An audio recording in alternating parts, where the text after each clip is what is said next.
Hey everyone, I'm going to be teaching a two-part Tesuji today. The first one is going to be the cutting Tesuji, a very fundamental move to know and to think about when you're playing in your own games. And then I'm going to be teaching cutting through the knight's move. So first let's start with the cutting Tesuji. So I'm going to start it here with this problem.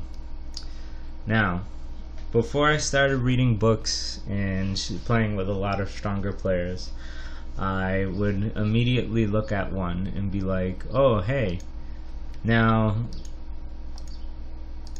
white has this weakness, right? If white was to connect here, black can do this. But white wouldn't do that. I mean, come on now, really?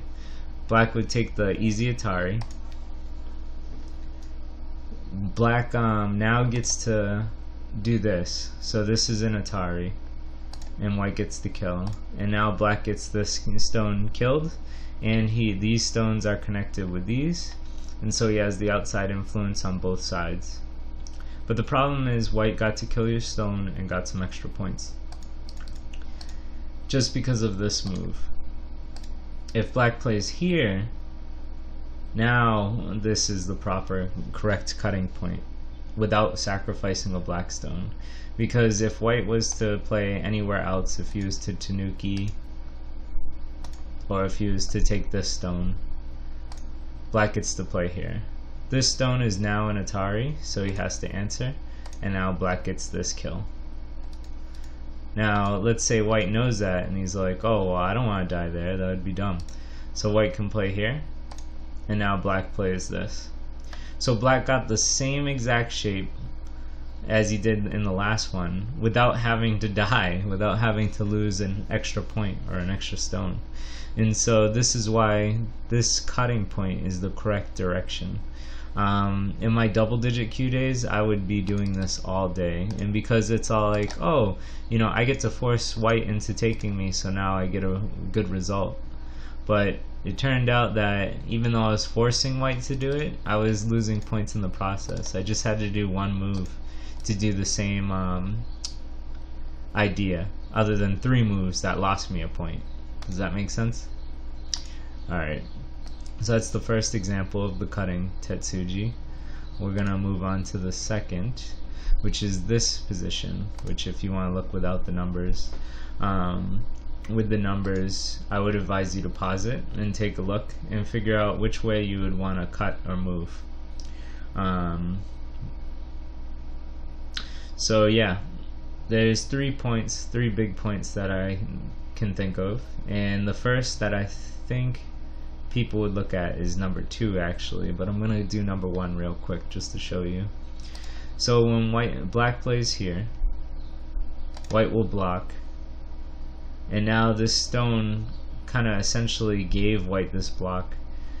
When black Atari's this way, white connects, and now he has this really strong strength and he's undercutting black. And if black was just to take, he'd do this double Atari. White would play here. And now this stone is very weak. It's only 1 move away from death. And we can do some moves here to show you. So black could push this way. White can play here. Black can cut. White now hurts the stone more. Black can push. White plays here. Now the problem with this is white ended up with all these moves on the outside. So he has a really strong presence in the center and on the side here. Whereas black still has Aji. He still has a lot of Aji here, meaning that white only needs a move or 2 and he can really kill black. For example, if white, how does this work? Okay, well I'll just tanuki, right? If white got to play this,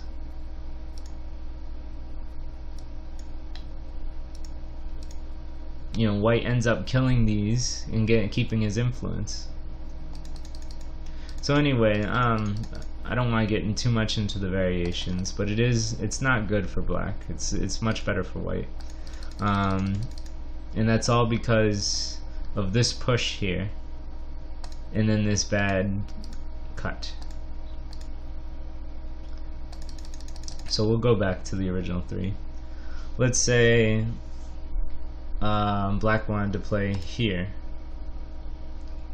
White has multiple options. The first one, I think, should be this one. If black takes, white and strengthens here. So now white has that outside strength still. He's still somewhat undercutting black, and black can't cut here, so if he plays this, this just looks bad. So obviously if white cut here, you know, black would be dead. And if black just plays this, this just gives white even more influence that way now towards his own stone, which is really good. So 1 is a bad move, 2 is a bad move, and that leaves us with 3. And this actually is the correct one for a couple of reasons. But the one I'm going to show you is gonna segue into the second Tesuji. So white would strengthen this because this is the weaker side, right? These stones are much weaker than these stones. And now black can do a couple of things, but it all kind of leads to the same stuff. If black does the double Atari here, white gets to play this, and it actually just ends up the same exact position as I showed you. And this Aji's still here. And if black plays this, it leads into that same thing I was talking about, where it hurts A, gives them outside influence on both sides. Yeah, so this move is incorrect. But because now you did the correct cutting Tesuji, now we can go into the cutting the knight's Tesuji. So this would be the second part of the video. This move I probably wouldn't have found in my own games. I would find this move, but I might not have found this one. The reason I would find this move, and I'll go into a little more explanation, is the fact that this is the central point where you get to cut off white's groups. So white A and white B. You get to cut these two groups off, and both of them become a lot weaker. And so that's why I would find that move pretty easy at my level. Whereas the other moves, or this particular cut, doesn't cut these groups off. This actually helps them come together. Does that make sense? So anyway, so that's how you find these cutting Tetsujis, is read all the cuts to see which position you like best, and also which cut safely slices your opponent's groups in half, where you won't have to die or run too much, or where you run and you can attack one side or the other. So this is the move I wouldn't find, but it's an awesome Tesuji that I hope I get to play in one of my games. Black is supposed to Hane here, and this leads us with this black move, the two-step Hane, in a video I covered earlier, so I thought it was cool that this came up again. White has two options. White can play this. Black will kill these two stones, and now he's cut essentially through white, so they'll never be able to connect again. So both of them became a bit weaker, and black has presence in the middle. This is really good for black, thanks to the cutting the knight Tesuji and the proper cutting Tesuji. And if white plays this, black will squeeze, and now white has two problems. If black plays here, white's in a ladder, and if black plays here, these two stones will probably die. So it depends on which one you want. If white plays this way, black will play this, and he'll play this. Now he has a strong influence facing white stone here. These stones are probably gonna die. They have a really high chance of not living. And even right now, let's say if white wanted to stop this influence, black still can run out. And so how should I put it? Yeah, the ladder is good for black. So he still has a chance to even come out and attack these stones again. So you can imagine how this would turn out.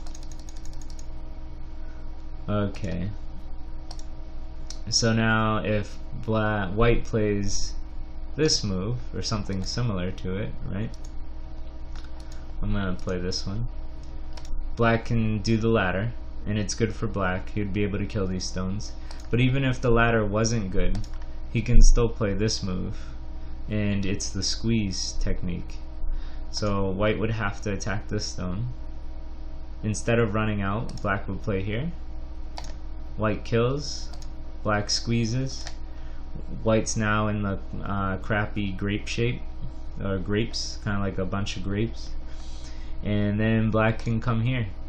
And now these stones are still in a lot of danger. They're only like a couple of moves away from death. And these stones are crap. They're you just spent 1, 2, 3, 4, 5, 6, 7, 8, 9 moves not doing much in the ways of territory or attacking. So this is a good result for black.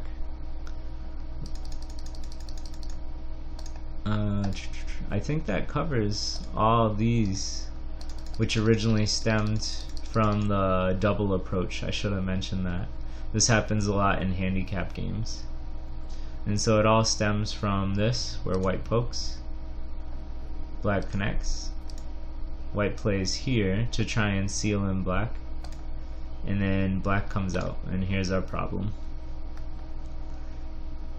Okay, I got one more diagram to show about the knight cutting technique, and it involves another double approach. So black can play here. This is Joseki. White will try and take what he can. Black cuts off this group, and the reason being is because he has a black stone here. This stone is very essential. In fact,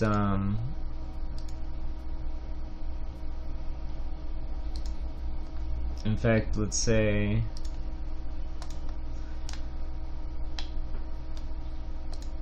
if white started here instead, and black actually played this one, this high pincer, and now we end up with this shape.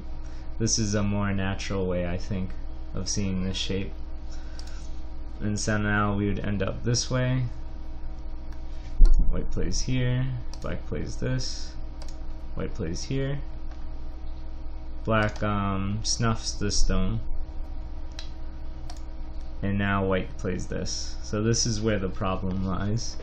And the answer, or let's see, the anti-Tesuji first. So this is not the proper move. If white plays this cut is really bad for black. Now these three stones are in a lot of danger, and white got stronger on this side and on this side. I'm not saying he would be able to kill these stones, but he might be able to make life on both sides, unless somebody attacked right now. So this direct caveman way of trying to cut doesn't work. But if you do the knight's cutting move, now we're looking pretty good, thanks to this stone, whether it was here or here. If white tries to cut through, he'll just be handing black fourth line territory. So this is like a lot of points here. Let's see. If white plays this way,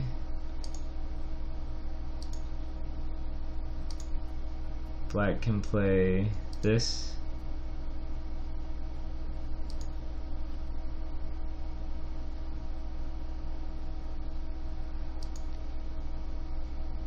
white would have to do some more moves to live, which is kind of sad, really.